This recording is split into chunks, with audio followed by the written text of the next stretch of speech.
안녕하십니까. 신의균의 국방TV 데일리 디펜스입니다. 오늘은요, 러시아, 그리고 유럽, 그리고 미국 이야기 하겠습니다.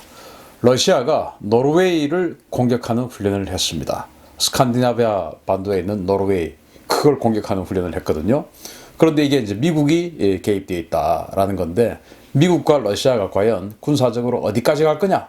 이거 한번 짚어보도록 하겠습니다. 2018년 2월 14일 러시아의 몬체고르스크 공군 기지입니다.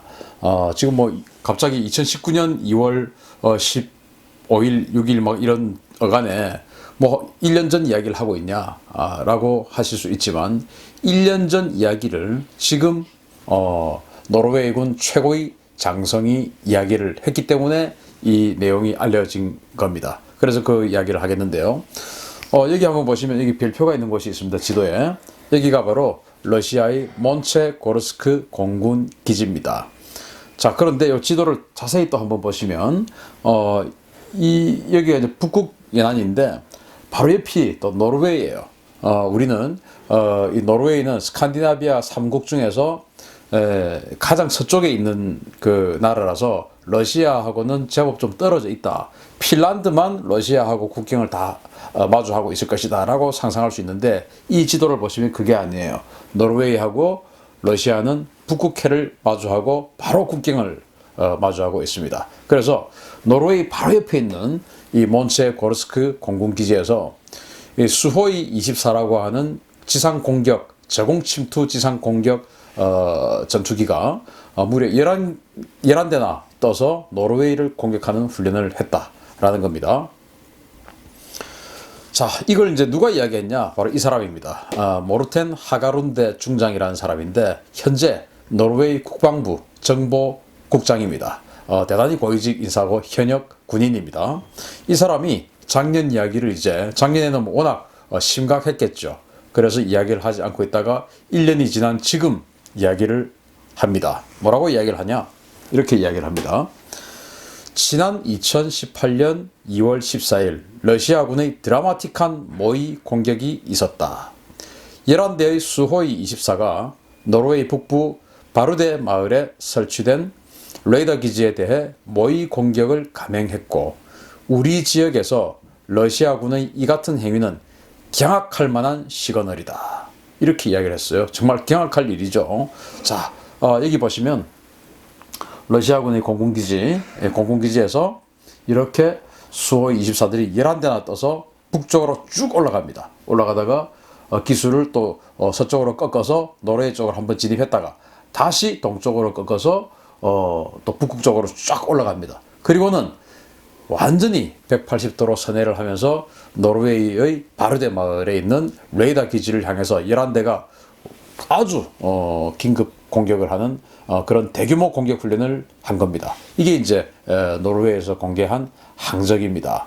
제가 지금 CG로 만든 게 아니고 노르웨이에서 공개한 항적입니다. 정말 엄청난 도발적인 공격을 한번 한 것이죠. 예를 들어서 우리 뭐 동해 우리 카디즈 즉 방공 식별구역 내에 러시아 항공기가 들어와도 바로 그냥 사이렌이 울리고 적기 출현이라는 경보와 함께 우리 군에 비상이 걸립니다.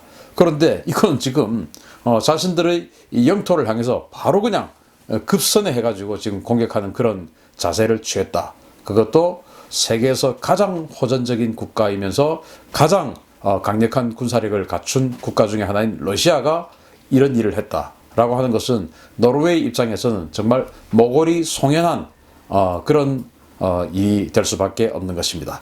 그래서 이 노르웨이 국방부 정보국장은 경악할 만한 시그널이다. 이렇게 이야기를 한 거죠.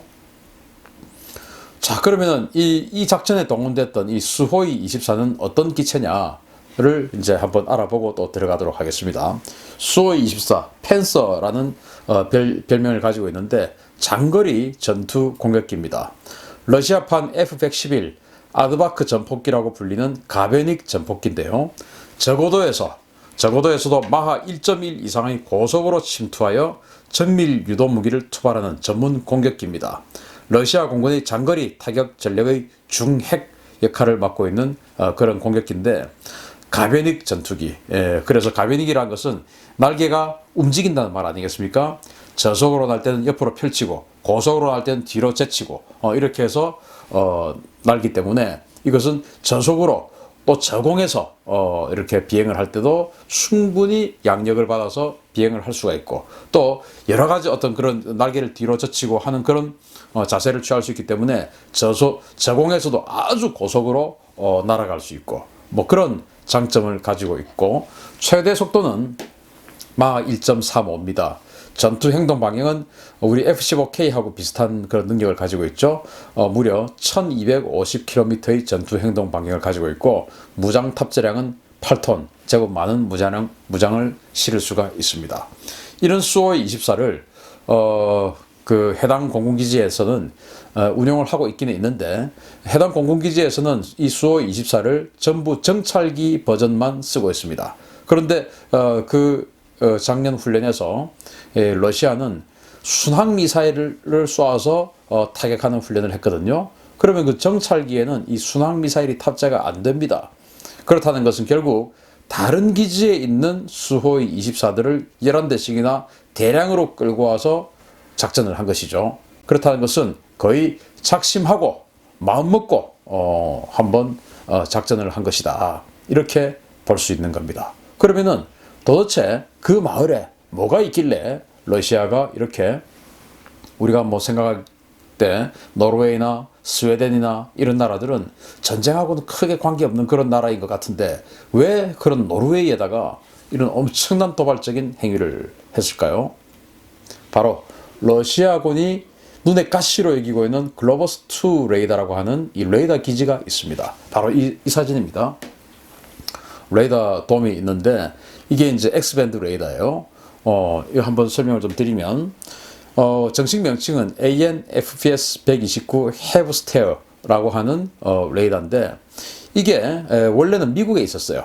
미국의 캘리포니아 반덴버그 기지에서 운영하던 레이더를 해체해서 노르웨이 북부에 설치한 고성능 우주 감시용 X밴드 레이더입니다. 고도 4만 km 거리에서 1cm 크기의 표적까지 탐지하면서 노르웨이 정보국에서 운영하고 있습니다. 미국이 캘리포니아에서 운영하고 있던 이 X밴드 레이더를 해체를 해가지고 노르웨이 북부, 즉 러시아 바로 인접에다가 배치를 한 겁니다. 그래서 러시아는 이거 미국 그 MD 시스템인데 왜 노르웨이 너희들이 갖다 놓고 있냐 해가지고 계속 노르웨이를 압박하는 그런 그 행태를 취해왔던 것이죠. 그런데 노르웨이는 무슨 소리냐? 이거는 우리 거다. 미국 거 아니다. 우리 거다. 라고 이야기하는 것이죠. 마치 성주에 사드 기지가 들어왔더니 중국이 우리에게 압박을 하는 뭐 그런 것처럼, 그런데 이거는 또 미국 게 아니고 노르웨이 자신들 거다, 이렇게 이야기하는데, 러시아는 아니다. 그거 미국 거다. 미국 거를 왜 노르웨이 당신네들이 가지고 오냐. 이제 이런 이야기들을 하는 것이죠. 그래서 이 X밴드 레이더가 이 자리에 있게 된다면 러시아가 미국을 향해서, 미 동부를 향해서 발사하는 탄도미사일들을 조기 경보하게 됩니다. 사전에 경로를 다 파악하게 되죠. 또 러시아가 미 서부를 향해서 발사하는 것은 알래스카에 있는 X밴드 레이더에서 탐지를 합니다. 그러니까 이 알래스카 같은 전략적 요충지가 미 동부 쪽에는 없으니까 미국이 아마도 이 노르웨이와 군사 협력을 통해서 노르웨이 영토에다가, 즉 러시아의 바로 옆에다가 이 X밴드 레이더를 설치한 것이 아니냐라고 러시아는 판단하는 것이죠. 자, 그걸 이제 자세히 이제 또 지도하고 같이 보시면요, 바로 이제 이 자리부터가 다 러시아예요. 러시아. 그리고 여기가 노르웨이. 바로 러시아 국경 인접한 곳에 이 X밴드 레이더를 갖다 놨고요. 여기 보시면 이 별표가 있는데, 여기가 이제 플레세츠크 우주기지란 곳인데, 이 플레세츠크 우주기지가 바로 러시아가 ICBM 발사 훈련을 한다든지, 또 우주에 이제 그 인공위성을 쏘아 올린다든지 하는 그런 일을 할 때 주로 이 플레세츠크 우주기지에서 작전을 하게 되는데요. 지난 2월 6일이죠. 러시아가 그 야르스라고 하는 최신형 전략 핵미사일 ICBM이죠. 그 대륙간 탄도미사일 발사 실험을 했는데 바로 이 플레세스크 우주기지에서 발사를 해가지고 이 극동 지역의 캄차카 반도에 낙탄을 탄착을 시켰습니다. 그래서 그렇듯이 이 기지는 러시아의 ICBM의 총본산이다 할 수 있는 그런 기지죠. 그런데 이제 노르웨이 최고 북부 지역에 이 X밴드 레이더를 설치를 하니까 이 러시아의 ICBM 총본산 여기가 바로 손바닥처럼 보이게 되는 것입니다. 그게 이제 러시아가 싫다. 이렇게 되는 것이죠. 그래서 이제 노르웨이를 압박하는 차원에서 치워라. 그러지 않으면은 공격할 수도 있다. 라는 그런 강력한 군사적 압박을 하게 되는 것입니다. 바로 2014년도에 크림반도를 침공한 그런 전력이 있기 때문에 노르웨이로서는 정말 모골이 송연한 그런 일이 아닐 수가 없는 것이죠. 자, 그런데 노르웨이는 당하고 있지는 않죠. 그래서 러시아에 굴복한다면 미국에게 이 레이더 가져가라. 우리 못 가지고 있겠다. 뭐 이렇게 할 수 있지만 노르웨이는 그러지 않고 오히려 미군을 더 들어와라. 이렇게 된 겁니다. 왜냐? 여기 보시면 이제 이 사람이 있는데 윌리엄 벤틀리 대령이라는 사람인데 이 사람이 전 미 해병대 제2해병 원정 여단장입니다. 이 사람의 증언에 따르면 이렇게 이야기를 합니다. 유사시를 대비해서 한 개 해병 원정군을 무장시킬 수 있는 장비를 노르웨이 각지의 지하시설에 비축해놓고 있다. 라고 이 해병대 고위 관계자가 이야기를 한 겁니다. 그 노르웨이의 그 해안선이 피오르드 방식으로 해가지고 뭐 굉장히 그 빙하가 녹아가지고 아주 굴곡이 많지 않습니까? 그런 어딘가들에게 기지를 많이 만들어 놓고 거기에 지금 이 사진 보시면 뭔가 터널 같은 공간이고 이 안에 지금 장비들이 들어있는데 이게 이제 해병대 장비죠. 그런 기지들을 가지고 있다라고 지금 이야기를 했는데 해병대 한 개 원정군이 얼마냐면 한 3만 명 됩니다. 그 중에서도 전투부대는 한 15,000명 되죠. 정말 어마어마한 그런 능력인데 그런 능력을 한 번에 투사할 수 있도록 이 뭐 병력만 그냥 비행기에 타고 가면은 바로 전투할 수 있도록 노르웨이 각지에다가 이렇게 그 해병대 3만 명이 무장할 수 있는 이런 물자를 비축해 놓고 있다. 지하시설에. 라고 하는 것이죠. 자, 지도를 제가 다시 조금 더 돌아가 보면요. 이 지도를 이제 좀 이따 확대해 드릴 텐데, 자, 제가 일단 먼저 한번 짚어 드리겠습니다. 자, 이 지역이 이제 북극해죠. 북극해고, 여기서부터는, 이 반도부터는 다 러시아입니다. 그리고, 여기 보시면, 이 영국이 있고, 이 내부에, 여기가 발틱 3국이에요. 뭐, 아제르바이잔, 그 에스토니아, 리투아니아, 그 라트비아 이런 나라들 발틱 3국인데 여기가 바로 러시아 땅입니다. 여기가 러시아의 발틱 함대가 있는 곳이고 이 지역은 러시아의 본토와는 완전 떨어져 있어요. 별개로 러시아 땅이거든요. 그래서 러시아가 왜 여기는 독립을 시키지 않았냐? 바로 발틱 함대가 있기 때문에 여기를 독립시키지 않았어요. 그래서 발틱 함대가 여기 있고 진짜 러시아는 이 내부에 있습니다. 그리고 여기가 발틱 3국이고요. 자, 그런데 미국이 이 노르웨이 지역에다가 미 해병대를 갖다 놓으면 어떤 일이 생기느냐? 러시아의 발틱 함대가 있기 때문에 만약에 미군이 러시아로 상륙을 하려면 이 발트해로 들어갈 수가 없어요. 왜냐? 발틱 함대를 깨부숴야 되니까 굉장히 힘든 일이죠. 그런데 노르웨이에다가 미 해병대를 갖다 놓고 있으면 바로 여기에서 이 뒤로 돌아가면은 바로 상륙할 수가 있죠. 그래서 모스크바를 위에서부터 때릴 수 있는 지상군 진공작전을 할 수 있는 그런 전략적 요충지가 노르웨이가 돼버린 것입니다. 그래서 미국은 노르웨이와 군사 협력을 더 강화하고 있고 노르웨이는 러시아의 호전성을 알고 있기 때문에 미군을 더 강하게 끌어당기고 있는 것이죠. 자, 그래서 2014년의 그 러시아의 크림반도 침공 등으로 인해서 러시아의 호전성을 제대로 본 그 유럽 국가들, 특히 러시아와 국경을 마주하고 있는 이 노르웨이, 그리고 이제 발틱 3국 이런 나라들은 미국에게 헬프, 도와달라라는 것을 이제 요청을 하는 것이죠. 그래서 노르웨이에 미 해병대의 물자를 미리 갖다 놓고 또 에스토니아, 라트비아, 리투아니아 이런 발틱 3국에는 미 지상군 전투여단을 또 배치시키고 이런 식으로 해서 아주 미군과의 군사 교류에 더 박차를 가하고 있습니다. 자기네들이 미군 들어오라 이겁니다. 특히 이 발틱 3국 같은 경우는 인구가 500만이 채 안 되는 나라들이에요. 영토는 제법 뭐 우리 남한보다 좀 넓고 막 그런 나라들인데 인구가 500만이 채 안 되니까 얼마나 국력이 약하겠습니까? 그러니까 자기네들은 러시아로부터 독립을 하는 그 시절부터는 그 순간부터 러시아와 이제 관계가 긴장 관계가 되게 되는데 미군이 들어와서 지켜줘야 안심을 하겠다. 왜? 크림반도로 보니까 이거 안심 못하겠다라고 하는 것이죠. 그래서 자발적으로 미군 들어와다오 이렇게 이야기하는 것이죠. 또 이 러시아 영토와 가깝게 있는 폴란드, 루마니아 이런 나라들은 또 폴란드 같은 경우는 바로 이제 동쪽으로는 벨라루스, 남쪽으로는 우크라이나하고 국경을 마주하고 있고 또 루마니아 같은 경우도 동쪽으로 우크라이나와 국경을 마주하고 있죠. 그 우크라이나와 벨라루스 바로 뒤는 러시아죠. 그러다 보니까 이 폴란드나 루마니아도 미군들이 들어오기를 바라고 있는 것입니다. 폴란드는 거기에 대해서 세계 최대의 그 지상군 기지를 만들어 주겠다. 그래서 거기에다가 그 기지 이름을 캠프 트럼프로 만들어 주겠다. 그래서 트럼프 대통령 당신 이름을 해줄 테니까 지상군 더 들어와 주세요. 그리고 방위비 분담금을 매년 2조 원씩을 내겠다.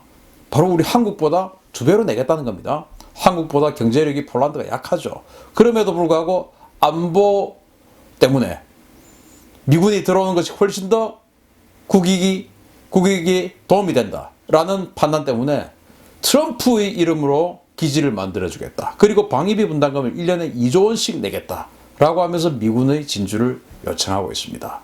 그런데 이들의 적은 누굽니까? 러시아죠. 러시아입니다. 그런데 우리 대한민국은 러시아가 인접해 있습니다. 폴란드보다 더 가까운 거리에 러시아가 있습니다. 그리고 또 러시아보다 더 강력한 군사력을 갖추어 나가고 있는 중국이 바로 옆에 있습니다. 그리고 그 무엇보다도 호전적이고 정말 그런 북한이 바로 우리와 마주하고 있습니다.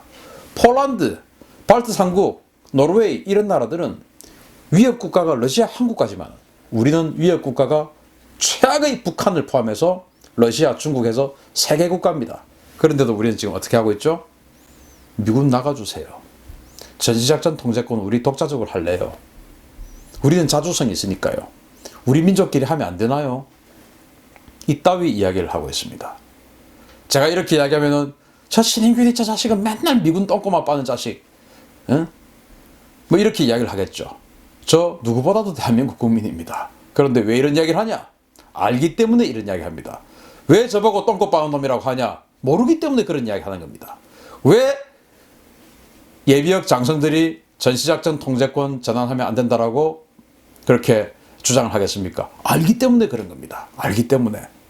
아는 사람들이 이야기하는 것은 결코 그 사람들이 미국의 하수인이기 때문에 그런 게 아니고 정말 대한민국 안보를 걱정해서 알기 때문에 그런 이야기를 하는 거예요. 왜 모르면서 아는 사람들이 주장하는 것을 모르면서 그것을 저 자식들은 미국의 똥꼬나 빨아주지 이런 이야기를 하십니까? 그러면 안 되죠. 자, 세계는 이렇습니다. 러시아 한 국가 때문에라도 이 나라들은 미군의 추가 주둔을 요구하고 있습니다. 그런데 우리는 러시아뿐만 아니고 중국, 북한이 있는데도 불구하고 미군들어 나가줬으면 좋겠다라고 이야기하고 있는 이런 아이러니한 국가가 어디 있습니까? 정말 정신 좀 차립시다. 노르웨이 그리고 발트 3국 이런 나라들의 예를 타산지석 삼아서 우리 대한민국 안보에 가장 필요한 그런 사항이 물론 우리의 국력과 군사력을 키우는 게 가장 중요합니다. 그러면서 병행해서 한미동맹을 더욱더 강화해 나가고 전시작전 통제권 조건이 갖추어질 때까지 미루는 게 맞습니다. 괜히 조건도 안 갖추어졌으면서 자존심 때문에 또 뭣도 모르는 잘 모르는 국민들이 좋아하니까 표 좀 받으려고 하는 그런 정치인들, 나라 망치는 정치인들 다 속아내야 됩니다. 오늘 데일리 디펜스 마치겠습니다. 감사합니다.